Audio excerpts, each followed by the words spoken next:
এখন প্রায় প্রতিদিনই বৃষ্টি হচ্ছে, আর এই বৃষ্টির মধ্যে কোনো আচার দেওয়ার চিন্তা ভাবনা করাটাও তো অসম্ভব প্রায়। বাট আমি চলে এসেছি এমন একটা আচারের রেসিপি নিয়ে যেটা রোদে দেওয়ার ঝামেলা নেই কোনো প্রকারেরই, আর এটা আগুনেও সেদ্ধ করতে হবে না এবং পুরো বছর জুড়েই কাঁচা কাঁচা একটা ফ্লেভার পাওয়া যাবে। হ্যাঁ, এটা হচ্ছে আমের ঝুরা আচার। যদিও আচারের রেসিপিটা এর আগেও আমার পেজে দেওয়া আছে, আজকে আবার পুনরায় নিয়ে বসেছি আমার বোন নিয়ে যাবে বলে। এই তো আমটাকে ফার্স্টে সুন্দরভাবে ধুয়ে নিয়েছি পরিষ্কার করে, তারপর আলুর মতো কুচি কুচি করে নিয়ে এটাকে জাস্ট আমি লবণ মেখে রেখে দেব এবং 10 থেকে 15 মিনিট এটা আমি লবণ মাখিয়ে রাখবো আমের ভেতর থেকে রসটা বের করার জন্য। এই তো মোটামুটি 10-15 মিনিট পর ফিরে এসেছে, দেখেন আম চিপলে রস বের হচ্ছে এবং এটা আমি পরিষ্কার একটা কাপড় দিয়ে সুন্দরভাবে যতটুকু সম্ভব ততটুকুই চেষ্টা করব পানি বের করে নেওয়ার জন্য।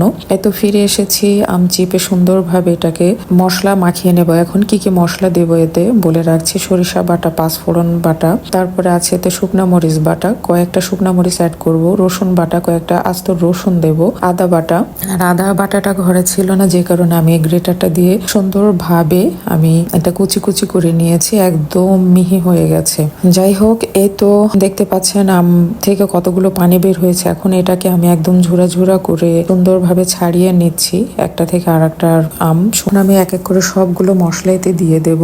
আর আমটা চেষ্টা করবেন, আবারও বলছি, যতদূর সম্ভব একদম মানে সর্বোচ্চটুকু শক্তি দিয়ে আমের যত পানি আছে বের করে নেওয়ার জন্য। তারপরে তো সাথে মশলাগুলো দেওয়ার পর আমি একটুখানি সরিষার তেল অ্যাড করে নিয়েছি, যদিও এটা ডুবো তেলে রাখবো, বাট সেটা আমি যখন বয়ামে রাখবো তখন আমি পুরো তেলটা এতে অ্যাড করব। এখন জাস্ট মাখিয়ে নেওয়ার জন্য মশলাগুলো, যেহেতু একদম শুকনো আমের মধ্যে মশলাগুলো মিক্সড করা একটু ডিফিকাল্ট। এই তো তারপর হ্যাঁ বলে রাখছি, একটু হলুদের গুঁড়া দিতে হবে সাথে কালার আসার জন্য, যেটা বলতে একদমই ভুলে গিয়েছিলাম, এবং সাথে আবার একটু পুনরায় লবণ অ্যাড করতে হবে, যেহেতু আমটা চিপে নেওয়ার কারণে যে লবণটা আমি অ্যাড করেছিলাম আগে সে লবণটা বের হয়ে গেছে ম্যাক্সিমাম টুকুই।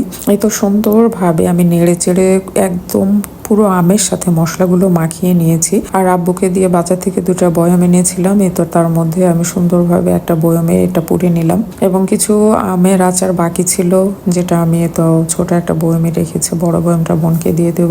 আর অলরেডি বাসা বড় এক বয়ামের আচার আছে আগেরই, তো বাইরে থেকে লুকটা দেখতেও কত সুন্দর দেখাচ্ছে, আর এটা খেতেও অনেক টেস্টি। এবং এটা জাস্ট আমি সাথে একটু সিরকা অ্যাড করেছি, আর এই সিরকাটা অ্যাড করার একটা প্লাস পয়েন্ট হচ্ছে এটা 2 বছর ধরে একদম ফ্রিজেও রাখতে হবে না, রোদেও দিতে হবে না, এভাবেই রেখে খাওয়া যাবে এবং এটা কাঁচা আমের ফ্লেভার পাওয়া যাবে। খিচুড়ি এবং যে কোনো ভর্তার সাথে গরম ভাত দিয়ে খেতে এটা অন্যরকম একটা টেস্ট। ট্রাই করে দেখবেন, ইনশাল্লাহ ভালো লাগবে। আজকের ভিডিওটা এ পর্যন্তই, দেখা হবে, কথা হবে আগামী কোনো ভিডিওতে। সে পর্যন্ত ভালো থাকবেন সবাই, আল্লাহ হাফিজ।